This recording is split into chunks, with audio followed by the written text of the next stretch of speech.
은혜의 새 아침이 밝았습니다. 1월 16일 토요일 새벽에 우리에게 주시는 하나님의 말씀은 마가복음 4장 10절로 20절의 말씀입니다. 하나님의 은혜를 함께 나누겠습니다. 사랑하는 성도 여러분, 한 주간도 고생 많으셨죠? 오늘 또 말씀을 통해서 여러분들 지쳐있는 심신이 하나님의 말씀을 통하여 새 힘을 얻고 위로함을 얻는 그런 귀한 은혜가 있기를 주님의 이름으로 축복합니다. 오늘 말씀은 어제 새벽 말씀에 이어서 씨 뿌리는 비유에 대한 예수님께서 직접 해석한 말씀의 내용이라 할 수 있습니다. 여러분, 먼저 본문 10절을 보시면 많은 사람들이 이제 집으로 돌아가고 이제 예수님 곁에는 예수님의 제자들과 예수님을 따르기로 마음을 먹었던 사람들만 남았습니다. 이때 사람들은 예수님께 두 가지를 묻게 되죠. 하나는 예수님께서 비유로 하신 그 말씀의 이유와, 그리고 또 하나의 이유는 비유의 뜻을 물었습니다. 그리고 예수님께서는 비유로 말씀하신 이유를 오늘 본문에서 밝히시면서 동시에 친히 함께 그 내용에 대한 해석까지 설명해 주고 있는데요. 먼저 예수님께서 비유로 말씀하신 이유에 대해서 11절에 이렇게 말씀하고 있습니다. 11절 말씀을 다 함께 읽겠습니다. 이르시되 하나님 나라의 비밀을 너희에게는 주었으나 외인에게는 모든 것을 비유로 하나니. 즉 예수님은 비유를 통해서 하나님의 나라의 비밀을 알리기도 하고 심지어는 비밀을 감추려는 이중적인 목적이 있었습니다. 하나님의 나라의 비밀이 주어진 너희는 누구를 가리키느냐? 예수님의 뜻대로 행하는 자들, 또는 좋은 땅에 뿌려진 씨앗과 같은 마음을 가진 자들, 그리고 들을 귀가 있는 자들을 말을 합니다. 이들에게는 하나님의 나라의 비밀을 아는 것이 허락되었다라고 말씀하고 있죠. 그래서 예수님은 비유를 통해서 이들에게 하나님의 나라의 비밀을 자세하게 깨우쳐 주었습니다. 반대로 하나님의 나라의 비밀이 감추어진 11절 중반절에 보면 외인은 누구를 가리키는 걸까요? 반대로 생각하면 하나님의 뜻대로 행하지 않는 자들, 그리고 길가나 돌밭이나 가시밭과 같은 마음을 가진 자들, 그리고 예수님의 말씀을 듣는 일에 무관심하는 자들을 일컫는 것입니다. 이와 같이 예인들에게는 비유가 마치 수수께끼처럼 들릴 뿐이다 라고 말씀하고 있다는 것입니다. 더욱이 예수님은 이들을 향해서 뭐라고 말합니까? 12절에 보시면 보기는 보아도 알지 못하고 듣기는 들어도 깨닫지 못하는 자들이다 라고 언급하고 있습니다. 사랑하는 성도 여러분, 저는 저와 여러분들이 오늘 이 시간 하나님의 말씀을 영안의 눈이 열려서 볼 수 있는 은혜가 있기를 주님의 이름으로 축복합니다. 더 나아가서 듣는 귀가 열려져서 하나님의 음성을 듣는 귀한 은혜가 있기를 주님의 이름으로 축복합니다. 보기는 보아도 알지 못하고 듣기는 들어도 깨닫지 못하는 어리석은 인생이 되지 않기를 주님의 이름으로 축복합니다. 이어서 예수님은 비유에 대한 해석을 하시는데, 먼저 길가에 뿌려진 씨앗에 대한 내용을 15절에서 말씀하고 있습니다. 여러분 15절의 말씀을 같이 읽겠습니다. 말씀이 길가에 뿌려졌다는 것은 이들을 가리킴이니 곧 말씀을 들었을 때에 사탄이 즉시 와서 그들에게 뿌려진 말씀을 빼앗는 것이요. 여러분, 길가는 경작되지 않는 땅을, 단단한 땅을 말을 하는 겁니다. 우리의 마음으로 표현한다면 완고하고 안악한 마음을 이야기하는 거죠. 그래서 굳을 대로 완전히 굳어진 돌멩이처럼 딱딱한 것을 말을 합니다. 그러다 보니까 길가에 뿌려진 그 마음밭에 뿌려진 말씀은 어떻게 됩니까? 말씀이 깊이 파고들지 못하게 된다라는 것이죠. 그래서 15절 말씀에 보면 사탄이 어떻게 해요? 즉시 와서 그 말씀을 빼앗아 버리게 된다라는 것입니다. 여러분, 성경에 보면 대표적인 사람이 바로 예수님 당시에 유대교 지도자들이었습니다. 그들은 마음이 완악해서 예수님의 말씀을 받아들이지 않았습니다. 아니, 말씀을 들어도 어떻게 하면 예수님을 죽이려고 그들은 서로 의논을 할 정도로 그런 완악하고 완고한 마음이 그들 안에 있었던 것이죠. 결국 그들은 예수님을 십자가에 못 박는 일에 서로 협력을 하게 되죠. 사랑하는 성도 여러분, 오늘 우리의 마음이 길가와 같은 완고하고 정말 완악하고 굳을 대로 굳어버린 마음이 아닌가 돌아봐야 된다라는 것입니다. 그래서 마음이 너무 딱딱해서 하나님의 말씀이 내 심령에 뿌리를 내려야 되는데 내리지 못해서 사탄이 그 말씀을 바로 와서 낚아채가는 그런 일은 없는지 돌아봐야 된다라는 것이죠. 두 번째로 돌밭에 뿌려진 씨앗에 대해서 예수님은 말씀하고 있습니다. 여러분 16절과 17절 말씀을 같이 읽겠습니다. 또 이와 같이 돌밭에 뿌려졌다는 것은 이들을 가리킴이니 곧 말씀을 들을 때에 즉시 기쁨으로 받으나 그 속에 뿌리가 없어 잠깐 견디다가 말씀으로 인하여 환난이나 박해가 일어나는 때에는 곧 넘어지는 자요. 여러분, 돌밭은 안반 위에 있는 땅을 말을 하는 겁니다. 여러분, 안반 위에는 뭐가 있습니까? 수분이 조금 고여 있죠. 그러다 보니까 흙도 얕아서 그 싹은 나게 됩니다. 한동안 자랄 수는 있죠.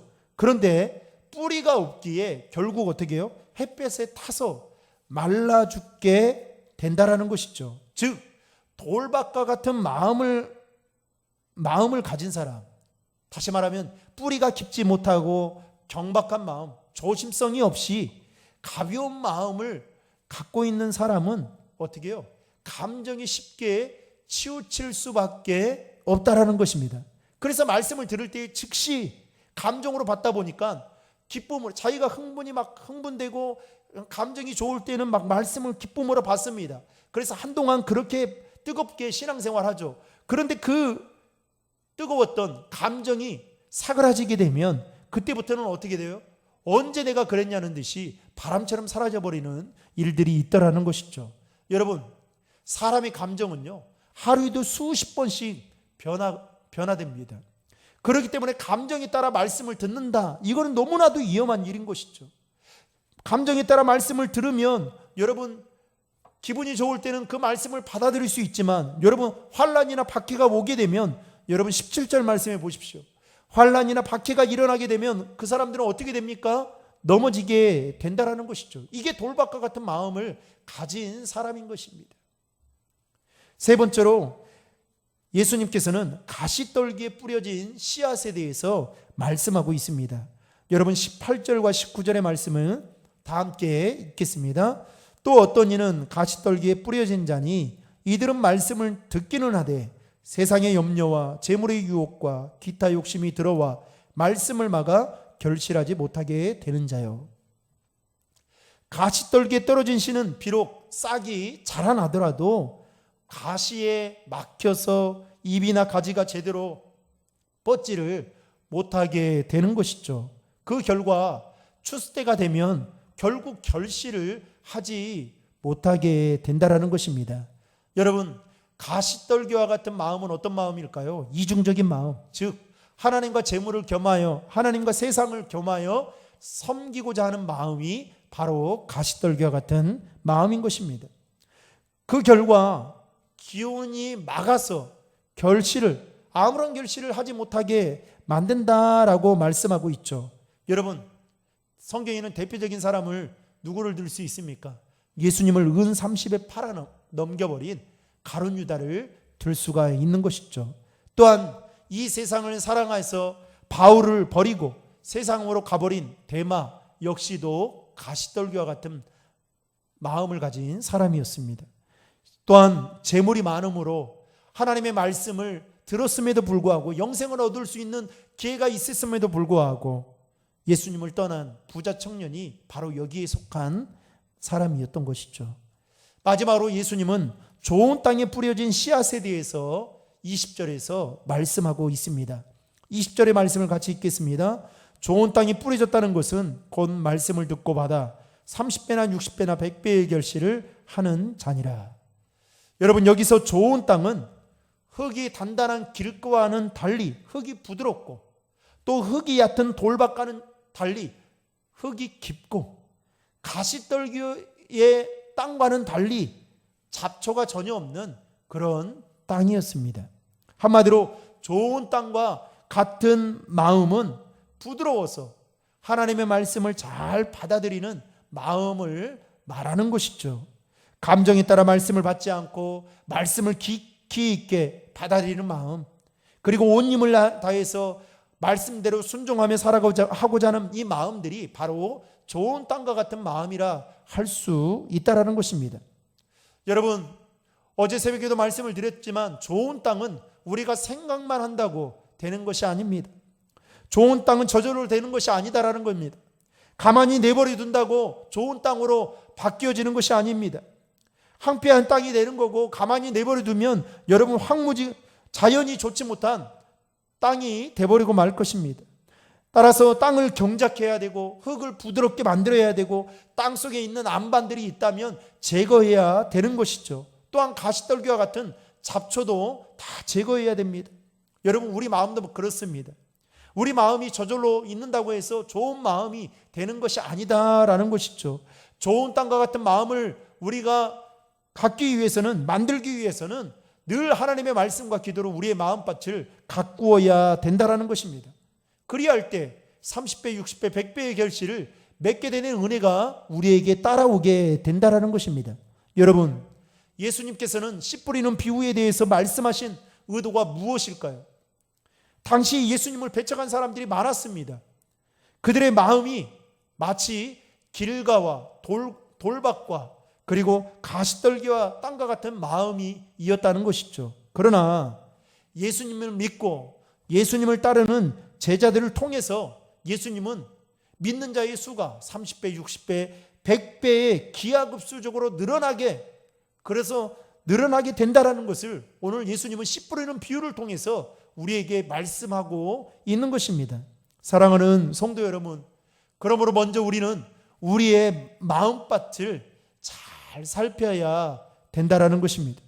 우리의 마음이 열매를 맺을 수 있는 좋은 땅과 같은 마음인지를 점검하고, 그리고 그러한 땅이 되기 위해서 날마다 말씀과 기도로 자기 자신을 살피며 자기 자신을 가꾸어 나가는 것이 우리에게 필요하다라는 것입니다. 사랑하는 성도 여러분, 저와 여러분들의 마음이 좋은 땅과 같은 마음이 되어서 저와 여러분이 거하는 가정과 직장과 또 섬기는 교회에 여러분 30배, 60배, 100배의 결실이 맺는 그 은혜가 저와 여러분들을 통해서 나타나기를 주님의 이름으로 축원합니다. 다 함께 기도하시겠습니다. 하나님, 오늘 또 우리의 마음을 주님께로 향하게 하시고 하루의 시작을 말씀으로 시작할 수 있도록 인도해 주시니 감사합니다. 보이지 않는 사단은 우리의 마음을 시시각각 불안하게 만들고 두렵게 만들고 또 하나님과 멀어지게 만듦을 통해서 결국은 하나님을 떠나게 만드는 것이 사단의 주 목적이라면, 하나님은 보혜사 성령님을 통해서 우리의 마음을 지켜주시고 또 우리의 마음을 붙들어 주셔서 주님과 더 관계를 갖게 만들기 위한 것임을 하나님 우리가 잊지 않게 도와주셔서 하나님은 우리에게 주신 이 마음을 잘 지켜내는 저희들 될 수 있도록 도와주시고, 말씀과 기도로 우리의 마음밭을 잘 기경해서 열매 맺는 좋은 땅과 같은 옥토와 같은 그런 마음이 우리 안에 있도록 주님 인도하여 주시옵소서. 그리하여 우리의 삶을 통해서 하나님 30배, 60배, 100배의 열매가 맺혀지게 도와주시고, 열매를 맺음을 통해서 하나님께만 영광 올려드리는 저희들의 삶이 하나님 보시기에 기뻐하는 삶이 되어지도록 인도해 주옵소서. 내일은 복된 주일입니다. 코로나로 인해서 함께 모여 예배를 드리지 못하지만 하나님, 우리가 드리는 그 예배의 현장 가운데 하나님 함께 해주시고 하나님이 함께 하고 계신다는 것을 믿고 하나님 각자의 삶의 자리에서 예배하며 나아갈 때에 하나님 시공간을 초월해서 역사하시는 그 하나님을 함께 경험하는 은혜가 있도록 인도하여 주시옵소서. 우리 신도림 중앙의 모든 성도님들을 주님 붙잡아 주시고 하나님 어려움 속에서도 주님 바라보며 이 어려움을 잘 이겨내게 도와주시고 말씀과 기도로 꼭 승리할 수 있도록 도와주시옵소서. 감사드리며 예수님의 이름으로 간절히 기도하옵나이다. 아멘.